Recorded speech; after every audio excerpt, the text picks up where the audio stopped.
I sat on a car hood by plate 128. When they exited, her face paled, avoiding eye contact as I got off. He raised his hands defensively as I reassured them, "You're not worth my time." Then I left in my car. The confrontation stemmed from a lengthy history. I met Jim when his family moved in next door. Both 8 years old, we were the only boys in the neighborhood, naturally becoming close like twin brothers by 4th grade. We played sports together and had each other's backs, remaining inseparable throughout high school. I met Laura when I was in 10th grade and we started dating. By senior year, we were still together. Jim hooked up with Annabelle Spears and they went on double dates with Laura and me. On prom night, Laura gave me her pureness in the next room, where Jim and Annabelle were doing the same thing. After high school, Jim enlisted in the Navy, while Laura and I pursued college degrees. I studied civil engineering at Eastern Michigan University, while Laura chose information technology at the University of Michigan in Ann Arbor. Despite the proximity of our campuses, maintaining our relationship proved challenging. Laura occasionally canceled our dates to see someone else, unbeknownst to me, until friends at the U of M revealed her actions. One evening, I followed Laura and a guy to a restaurant on Ann Arbor Road. Spotting me, Laura withdrew from him, suggesting familiarity beyond that night. This signaled it wasn't their first encounter, revealing a pattern of behavior I was unaware of. I had no clue what they were discussing, but Laura seemed uneasy, stealing glances at me while I pretended indifference. After finishing my meal, I left without acknowledging her and drove home. The next day, Friday, our planned date came and went without me showing up or even calling to cancel. Instead, I immersed myself in a book, disconnecting from everything. Saturday, I enjoyed a party at the Delta Phi house and met Robin, who left a lasting impression. Sunday, while engrossed in my studies, the doorbell interrupted me. Peering through my telescope, I saw Laura standing outside. I opened the door and she squeezed past me, entering the room. Turning to me, she asked, "Where were you Friday night? Why didn't you answer the phone?" Closing the door, I faced her and inquired which question she wanted me to tackle first. "What?" she responded. There were 3 questions. Which one should I answer first? "Don't sugarcoat it, Rob. What's up?" she pressed. "All right, I'll answer them in my preferred order then. First, where I've been. Mostly here, though I did hit up a frat party Saturday night. Next, why I didn't pick up the phone. Simple. I didn't hear it because you didn't call. Yeah, my bad for unplugging it.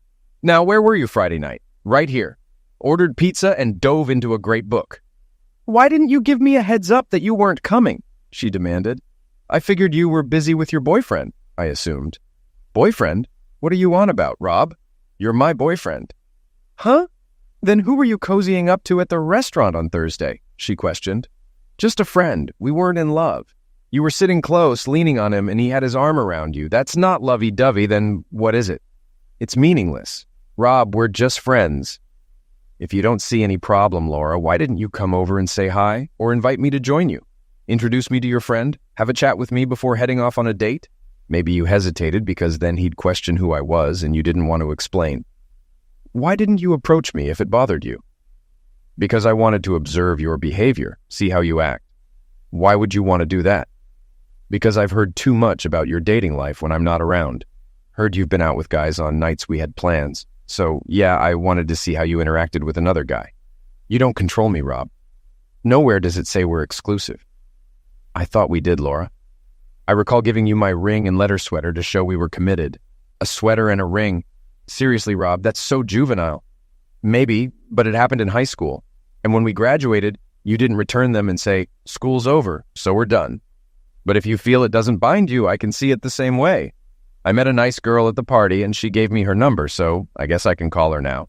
Laura's expression turned sour and she spat, "Go ahead, I don't care," before storming off. Watching her leave, I realized she didn't make excuses, promised not to repeat her actions or reassure me of her loyalty. She had transitioned from a schoolgirl to a grown woman, and she demanded a change. It was tough, given our history, but addressing her feelings now was wiser than ignoring them. Busy with homework from Monday to Wednesday, I finally reached out to Robin on Thursday. After chatting, we arranged a date for Friday night. I picked her up, we dined, and instead of a movie, she suggested attending a party she knew about. Arriving at the Belleville apartment around 8, fate played its hand. Laura and the guy she'd been with on Thursday were the first faces I saw. "Oh, damn," I muttered. "What's wrong?" Robin inquired. "Them," I gestured at Laura and the guy. "Do you know them?" "I know her." "Miss Piggy?" Yeah, that's her nickname. How come? She's promiscuous, earned the label Miss Piggy. Are you sure about that? What else do you call someone who's committed but still entertains other men when her partner's away? Are you certain about that? Especially regarding the rumors? Honestly, I can't confirm firsthand, but several guys claim they've had flirty encounters with her. You didn't mention how you know her. I'm the guy she was supposed to marry until I caught her last Thursday with the guy she's with now. Oh boy, can we expect drama? No? We split on Sunday, so we're officially done. What are the odds I'd hear from you if Thursday hadn't happened? Slim to none, but Thursday did, and we're here to enjoy ourselves. So, shall we? She took my hand and led me to meet the host. Laura, initially off to the side, looked shocked upon seeing me at the party. Whether because she didn't anticipate seeing me here, or because she was caught with a new boyfriend, I'm not sure. Ignoring her, Robin introduced me to Gary and his wife, Artis, and we chatted briefly before getting drinks. The basement had become a dance floor. Robin and I danced, mingled, and had a blast. Whenever I glimpsed Laura, her expression was inscrutable. Around 11, Robin suggested we leave due to her Saturday plans. After bidding farewell to our hosts, I drove Robin home. Your ex seemed fixated on you today, she remarked. Probably caught off guard to see me there. No, I sensed she was uneasy seeing you with someone else. Tough luck. She's the reason our relationship ended. Perhaps, but I don't think she's thrilled about it.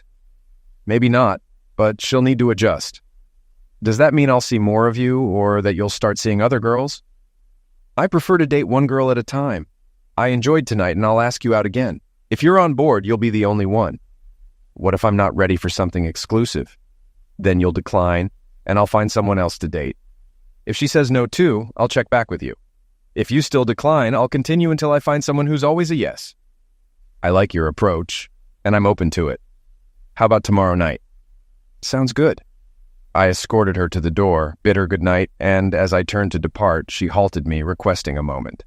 Facing her again, she confessed, I never kiss on the first date, but I suppose there's a first time for everything, and kissed me. See you tomorrow, she called out as she headed home. Upon returning home, Dad informed me that Laura had called expressing distress. I explained it was too late to return her call and promised to do so in the morning as my routine. Saturday morning, I slept in, and when I finally made it to the kitchen for coffee, Mom urged me to call Laura. She's called twice already this morning. Not until I've had my coffee. Are things okay between you two? It's more complicated now. Does she know? She should. It was her decision. Just then, the phone rang. Mom answered, saying it was for me. It's Laura. I picked up and greeted, Yes? Why didn't you call? I got in too late last night to call, and I just woke up. That's not what I meant. Why didn't you call me last night for our usual Friday date? We discussed this last Sunday, Laura. You said we weren't exclusive and agreed to see other people. I told you if you did, I would too, and you left in a hurry. That's not what I intended, Rob. You should have understood that. Don't feed me that, Laura. You were clearly with that guy I saw you with last Thursday. I wasn't with him, Rob. I went to that party alone, and he happened to be there. Sure, Laura. Believe what you want. But it doesn't change anything. I'm hearing things about you and what happened, like how you got the nickname Miss Piggy.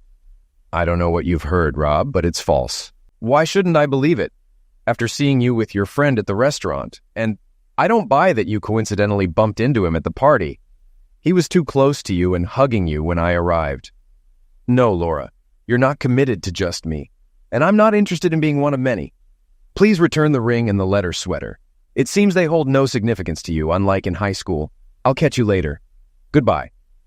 That seems pretty conclusive, my mom remarked. She decided that being exclusive with me wasn't enough, and as I just said, I'm not interested in being one of many. During all this, I found solace in Robin's company. Jim's letters arrived every couple of weeks, updating me on his life. He graduated from camp and entered specialized training, joining a Navy construction battalion, also known as the Navy SEALs. He mastered both building and demolition. He never inquired about Annabelle, so in my responses I omitted her too. I knew he wouldn't want to hear about her. Within a week of his deployment, Annabelle was already pursuing someone she met at a party. A month later, she moved in with a coworker. 3 months after that, another move. She started cohabiting with a man she met when he towed her car to the store. Rumors circulated that he made her entertain his friends at his apartment. Then Annabelle vanished without a trace until I received a letter from Jim. He had completed his training and was stationed permanently in Norfolk. Upon his arrival, he summoned Annabelle to join him. I wish you could be my best man, but we had little time to prepare. The sooner we wed, the sooner we can secure housing on base. Poor guy. I feared the moment you left, she'd have another man before the door's echo faded. I wasn't lacking money, thanks to my grandparents who had set up a college fund for me since birth. It had enough to cover tuition and rent for an off-campus apartment if I chose. So, at the start of junior year, Robin and I moved in together, giving me a taste of family life, which I adored. After about 6 months, I began considering making our arrangement permanent. I still harbored doubts that what Robin and I shared was too perfect to be true. Yet she showed no signs of wavering in our relationship, until the day I mentioned searching for an engagement ring. That's when she revealed her plan to return to California after graduation, to marry her childhood sweetheart, now studying in England on a Rhodes Scholarship.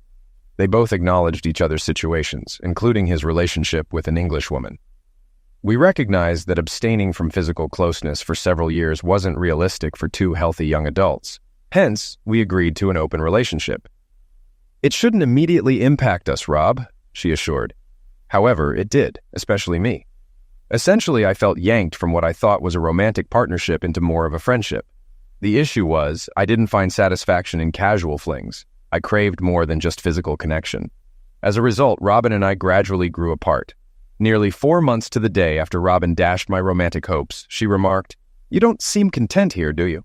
I admitted feeling uneasy and explained why. "I'm sorry, darling. Sometimes I wish I didn't love Alex so much so I could fulfill your desires more. If it weren't for him, you'd be my partner." "Thanks, I suppose. So, what's the plan? Shall we flip a coin to decide who stays and who goes?" "No need. I anticipated this moment. Mom hasn't rented out my room yet. She decided to keep it for me, at least until I'm 40 or until she has grandchildren." "So you're staying and I'm leaving. Friends?" "Always." After a hug, she requested, "Last night, please." I'd been back home for a week. On Friday evening, while working on an article in my room, Mom called from downstairs. "Rob, someone's here to see you." Descending, I found Laura conversing with Mom. Mom nodded at me, saying, "I'll leave you two alone," and retreated to the kitchen. "Hi, Rob." "Hi, Laura. How are you?" "Okay, I guess. Hoping things will improve?" "Oh?" "Robin called, mentioned you're back on the market, and hinted I should hurry if I want to be first in line." "Why vie for the first spot? Why vie for it at all?" "There wouldn't be a line if I hadn't acted foolishly. In fact, Robin wouldn't even exist." "I'm not vying for a spot, Rob. I just want to return to where I belong." "Where's that?" She lifted her left hand, revealing, "I never returned your ring." My class ring adorned her left ring finger. "There's a party at Alice Johnson's tonight. Want to go with me?" She dangled the idea, adding, "Just so everyone's clear, I've staked my claim. I've got you back and I'm broadcasting it." The real surprise came post-party. She remained quiet as I drove her home, gazing out the passenger window. When we reached her house, I suggested apartment hunting on Saturday. Renting an apartment is more economical than constant motel stays. "Are you asking if I want to move in with you?" It's crossed my mind.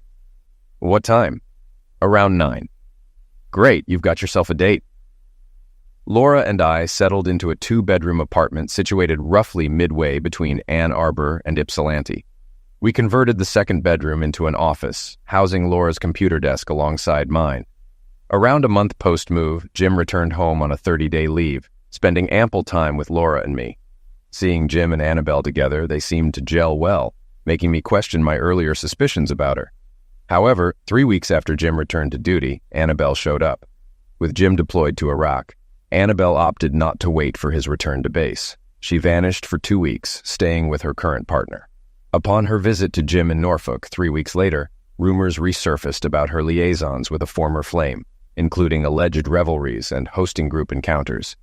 I contemplated confronting her, but Laura dissuaded me, asserting it was none of our concern.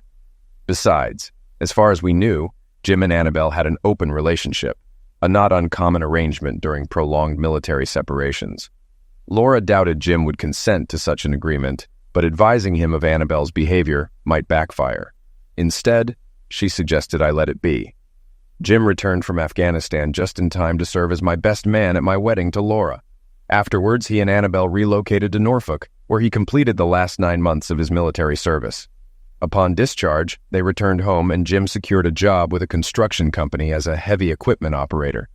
Over the next 2 years, the Marshalls, Jim and Annabelle, became regular guests in our home, visiting us at least once every fortnight. There were no signs of trouble between Jim and Annabelle, and there was no indication of infidelity on her part. Laura's theory seemed plausible, especially when the company Jim worked for won a contract to lay a pipeline in Alaska. Given the harsh conditions at the construction site, Jim opted to leave Annabelle at home for the 4-month duration of his assignment. However, barely a week later, Annabelle was spotted in a motel room with Gary Mellows, the owner of Jim's company. Subsequently, Gary's car was frequently seen parked in Jim's driveway almost every night of the week. Complications arose with the Alaska project, extending Jim's absence by another 2 months. Coincidentally, Laura and Annabelle shared the same doctor, and Laura happened to be at the doctor's office the day Annabelle received distressing news. She was 7 weeks pregnant, and Jim had been away for over 3 months. Laura learned about Annabelle's pregnancy from 2 nurses who had attended school with us. Aware of Laura's connection to Annabelle, they inquired how she thought Jim would react to the news. In the realm of gossip among friends, patient confidentiality sometimes takes a back seat. Laura speculated briefly before suggesting, "Jim may never learn the truth of my suspicions. Annabelle will likely opt for infanticide, resolving the situation before Jim returns." However, events unfolded differently. Someone, whom Laura wouldn't dissuade, informed Jim of the situation. Upon his return, Jim rented a car and discreetly parked nearby until he witnessed Mellows arriving at his house and entering with Annabelle. After waiting 15 minutes, allowing them time to engage, Jim entered the house with a digital camera, capturing evidence of their affair. Subsequently, an ambulance responded to an emergency call, and Mellows was hospitalized. When the police arrived, they initially intended to detain Jim until he presented the photographic evidence. Jim had used a Canon Rebel camera set to continuous mode, which captured Mellows lunging at him in the series of images. He might have simply aimed to retrieve the camera from Jim's possession, but based on the sequence of photos, it was evident to Jim that he was under attack and merely defending himself. The police accepted this explanation and departed. 20 minutes later, Annabelle emerged onto the porch with a single suitcase, locking the door behind her. The divorce proceeded smoothly, as did the lawsuit filed against Mellows for causing alienation of affection.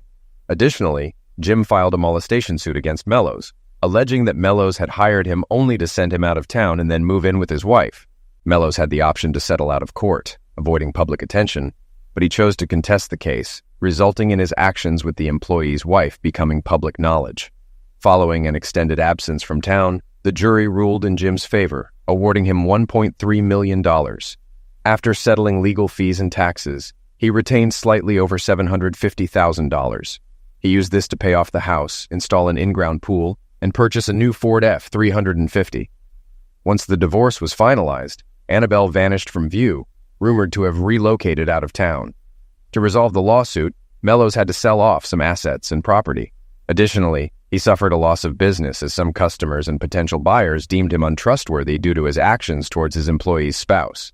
Jim still had some funds remaining and proposed to me the idea of starting my own company and taking over the business that Mellows had forfeited. I would handle the design, while Jim would manage construction. After careful consideration with Laura, we decided to proceed, leading to the establishment of R&J Constructors. As partners, we've managed to thrive. Not only did we attract many clients who had left Mellows, but we also outperformed him on several projects. With human nature being what it is, Jim ensured everyone was aware whenever we outperformed Mellows. The subsequent 5 years passed swiftly. While Jim explored various relationships, he never found someone he wanted to commit to long-term. He spent considerable time with Laura and me, typically joining us once a week with his girlfriend. Things were going exceedingly well. Laura had ascended the corporate ladder, achieving the position of regional manager and emerging as a frontrunner for the vice president role. I believed things couldn't improve further, and unfortunately, I was correct. On a Tuesday, as I wrapped up a lunch meeting with a prospective client, Gary Mellows approached and asked if he could buy me a drink. Personally, I held no ill will towards Gary. I reasoned that if someone like Annabelle, whom I considered less than reputable, offered solace to a lonely individual like Gary, it wasn't fair to fault him for accepting. I never bought into the narrative about Gary orchestrating Jim's departure for Annabelle's sake. Knowing Annabelle's character, I speculated she might have visited Gary's office to collect Jim's paycheck and expressed her loneliness due to his absence. In any case, Gary's issues were tied to Jim, not me, so I accepted his offer for a drink. Once he settled in, he inquired, "How's everything going?" "Could be better," I replied. "Perhaps you'll contemplate selling," he proposed. "Selling? Why on earth would I do that?" I retorted. "To make your pal Jim my business partner," he suggested. "Are you out of your mind?" I exclaimed. "Not really." "Take a look at this," he said, opening his briefcase and presenting a folder to me. I accepted it, opened it, and was taken aback. The folder contained a photo of Laura and Jim holding hands as they entered a motel room. Several more images depicted them entering or exiting the motel room, along with a handful showing them embracing and kissing in various locations. I glanced up at Gary, who explained, "Apologies. I was tailing him to gather evidence for revenge. When the private investigator handed me those photos, I didn't know she was your spouse. I only discerned from the rings in the pictures that she belonged to someone else. So, I hired a PI to uncover her identity to prepare for my retaliation." "Why? You were involved," I pointed out. "You followed his orders," Gary countered. "No, I didn't," I refuted. "Yes, I had a fling with his wife, but I never orchestrated his departure to pursue her. She entered my office, shut the door, and began undressing." Meeting her gaze, she declared, "Since you sent Jim away, you'll have to look after me until he returns."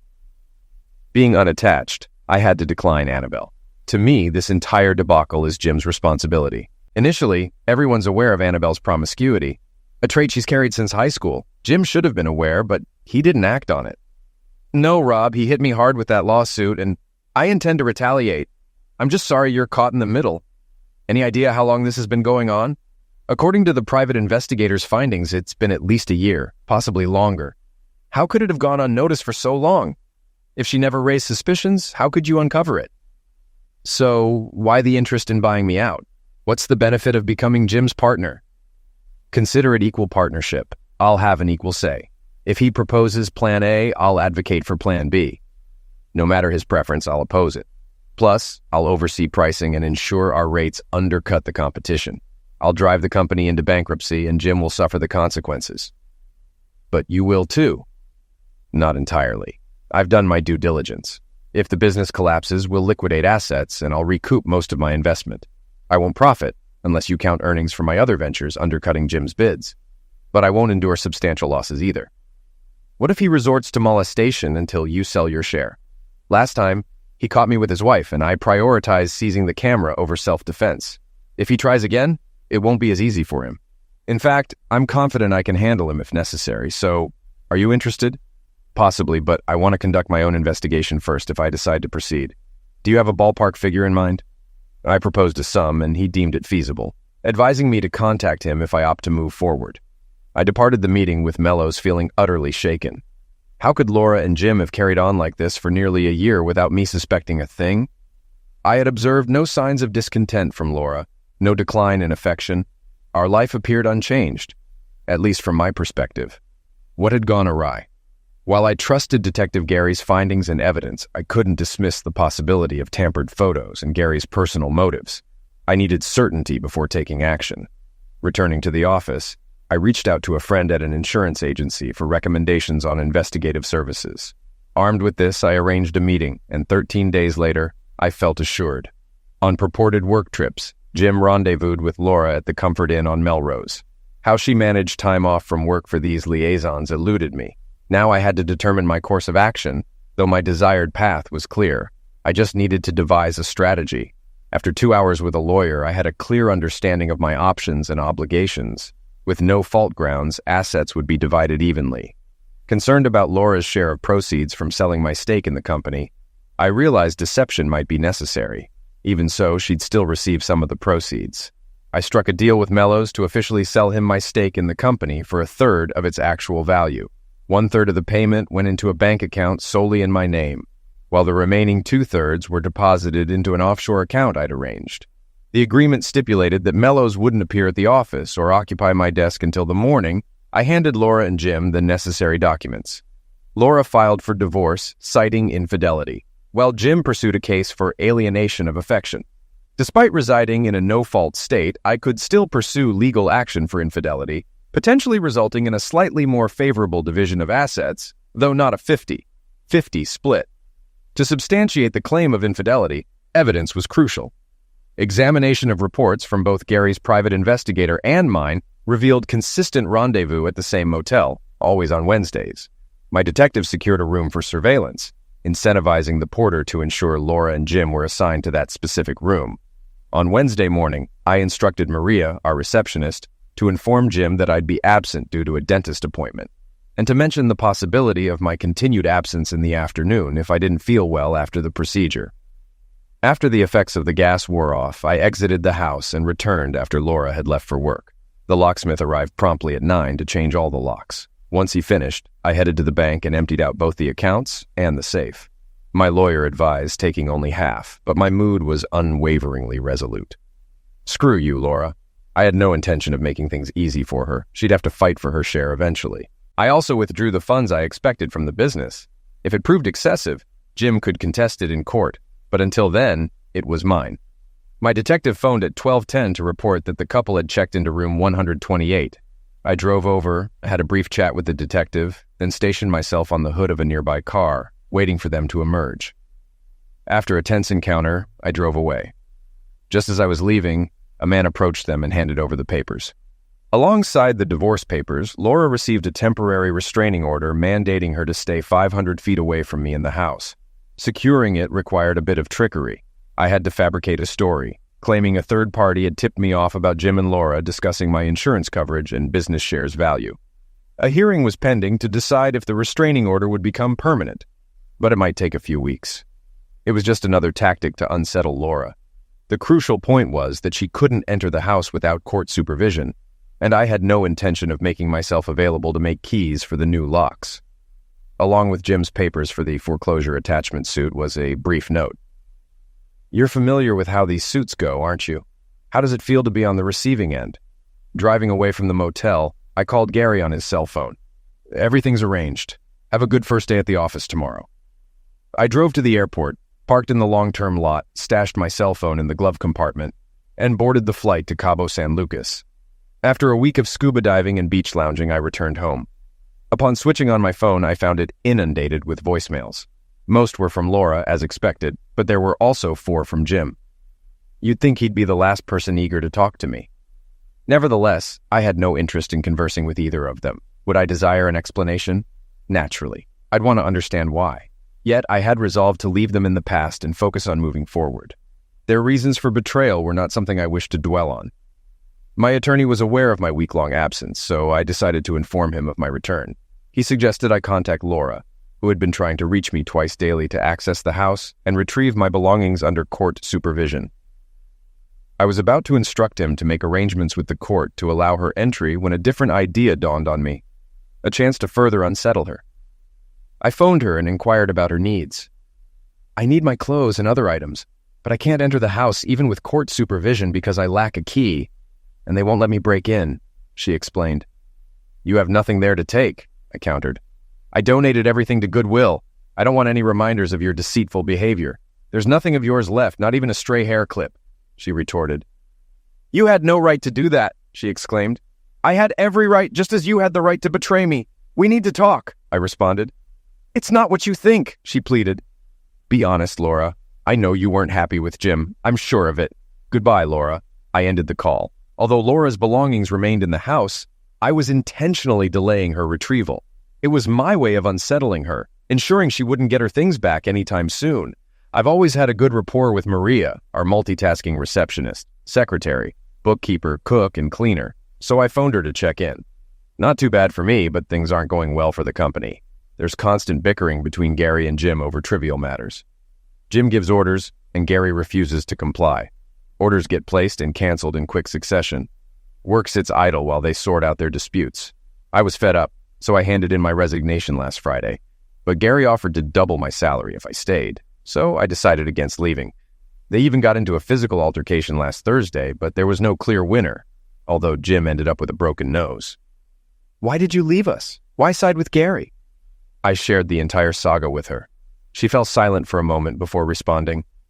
Now I have another reason to stick around. And what's that?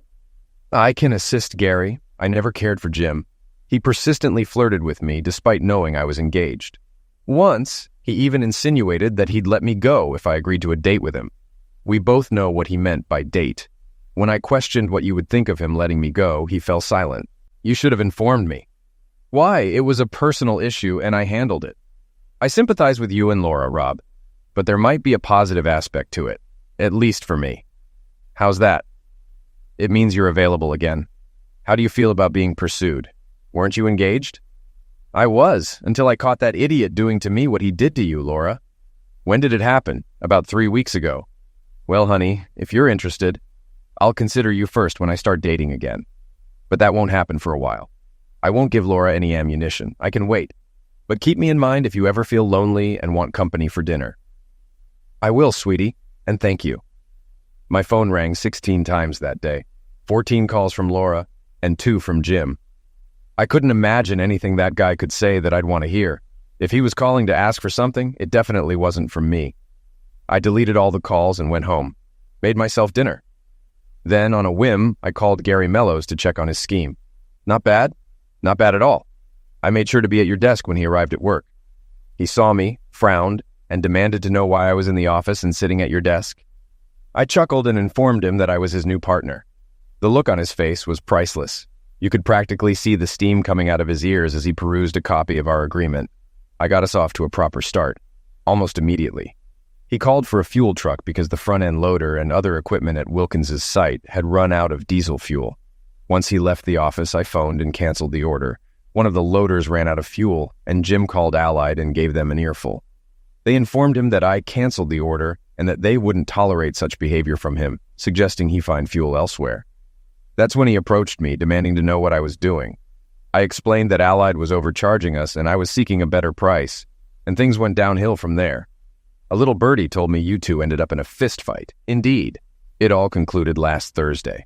And the outcome? I may have been a tad optimistic when I mentioned I thought I could take him, but I got past it and gave him a good punching. Well, carry on, and best of luck with your plan. After hanging up, I headed to the room I'd turned into an office, fired up my computer, and began drafting my resume. I planned to kickstart my job hunt the following day. As I typed away on the keyboard, the doorbell chimed. Opening the door, I found Jim standing there. What the hell do you want? We need to talk, Rob. No, you don't, creep. It's not my fault, Rob. She came on to me. She caught me in a bad mood because of what Annabelle did to me. I wasn't thinking straight, Rob. I'm sorry, Rob, but it wasn't my fault. I didn't pursue her. But you knew she was my wife. You knew how you felt when you found out about Annabelle. And you didn't even stop to think you'd make me feel the same way, did you? You had to know. I'd find out sooner or later. Probably the same way you found out about Annabelle. Someone told you. Well, creep, somebody told me you're a scoundrel. As far as I'm concerned, you're supposed to be my friend. And even if I believe Laura made a move on you, which I don't, you should have turned her down just like I turned Annabelle away when she made advances on me. You knew you were better than that, but you went ahead anyway. And even if she initiated it and caught you off guard, that doesn't excuse the second, third, fourth, and however many times after that. No, you stabbed me in the back, plain and simple. Why did you load me up with Mellows? Because in the mood I was in when I found out and the rage I felt, if I'd come after you, things might have ended differently. But you're not worth going to jail over. Besides, involving Mellows will bring you grief that will last far longer than any consequences from a physical altercation. But you know what? The rage I felt at the time is gone. And that's when I punch him. I grabbed his shirt, pulled him into the house, slammed the door shut, and unleashed my anger on him. He was unconscious when I dragged him out and put him in the car. You wouldn't believe the grin on my face when I got back inside. I might have the police showing up, but I wasn't concerned. I could simply say he attacked me and I acted in self-defense.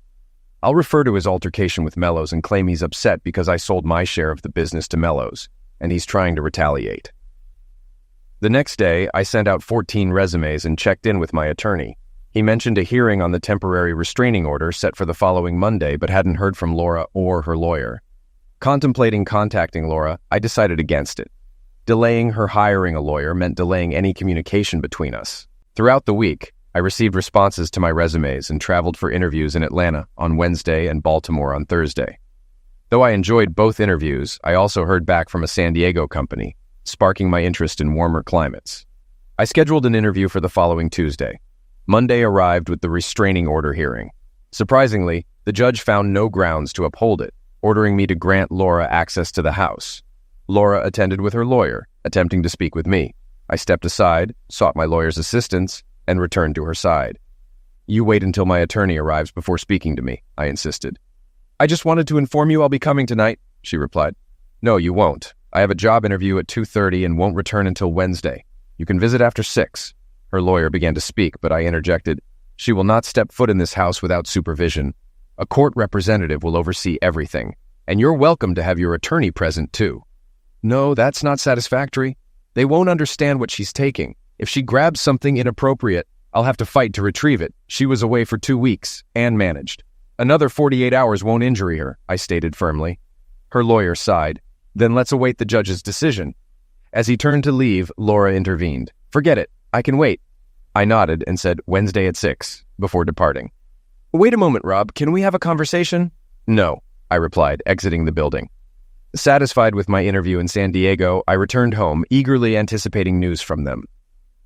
At 6, Laura arrived accompanied by a representative from her lawyer's office.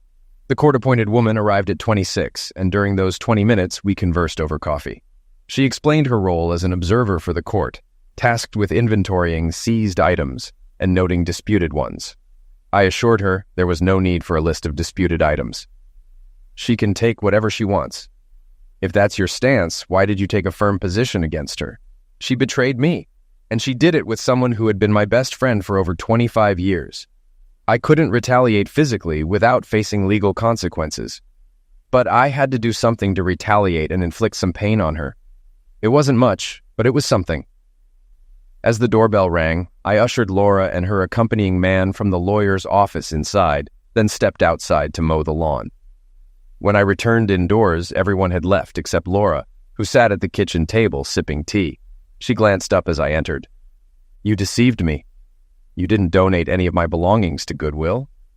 "Perhaps not. But I relished seeing your reaction when you claimed I had no right to do so. I hadn't anticipated everything ending up belonging to her. It'll take me longer to sort it out than I thought." I retrieved my key ring from my pocket, took out my house key, and extended it across the table to her. "No need to move. You can collect the keys on Friday. I'll have vacated the premises by then." "Why? I'm interviewing, and I'm relocating as soon as I secure a job. I mean, why take those actions if you intended to give me the house and leave? What's with the restraining order and the falsehoods about disposing of my belongings?" "That's a naive question. After what you put me through, I had to retaliate somehow. Just be grateful I opted for a peaceful resolution rather than a violent one. Just because I refrained from attacking you doesn't absolve you, but it's the best recourse I had without facing legal repercussions.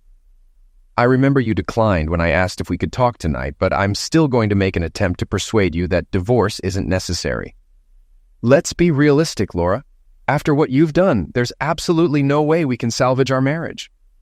"But that doesn't change my feelings for you, Rob. I love you, and you know it. What happened with Jim was a mistake, just a foolish mistake. I've always liked Jim, but my feelings for him don't compare to the love I have for you.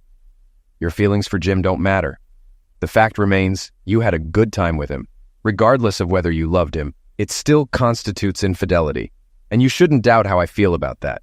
Just remember how devastated I was when I found out about Annabelle and Jim. I was so upset that I considered telling him, but you convinced me otherwise. That should have made it clear how I would feel if you did the same to me.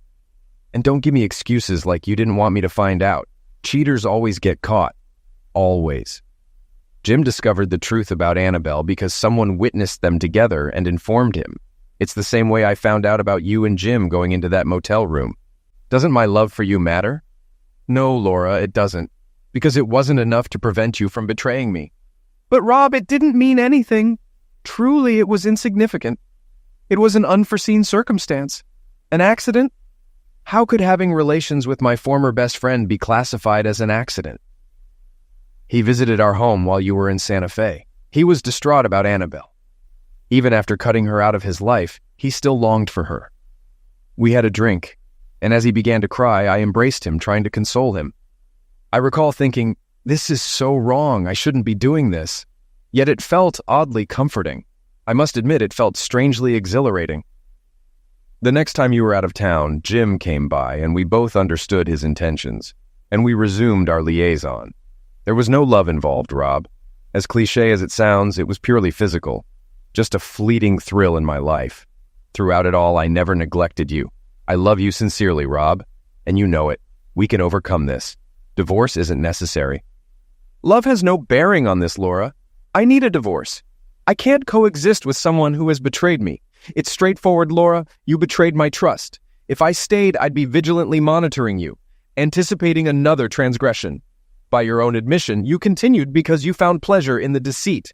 You can make all the promises you want about not repeating it, but your assurances hold no weight. You pledged to forsake all others when we wed, and you broke that vow. I find it hard to trust anything you say. Laura, Jim's version of events completely contradicts yours. According to him, it wasn't an accident. He says you were actively playing a game with him. Either he's lying or you are. The issue is that after what both of you did, neither of you is trustworthy to me. So I can't favor one story over the other. The bottom line, Laura, is that we've broken up as a couple. I'm not giving up, Rob. I'm going to fight for the divorce. I know we can get through this because we love each other. You're mad at me right now, and I get that. But I can make a promise to you and keep it, especially now that I understand what breaking that promise could cost me. My lawyer says he can get the court to order counseling, and I know that can help. I love you, Rob, and I'm not letting you go. You don't seem to understand that I don't want you right now.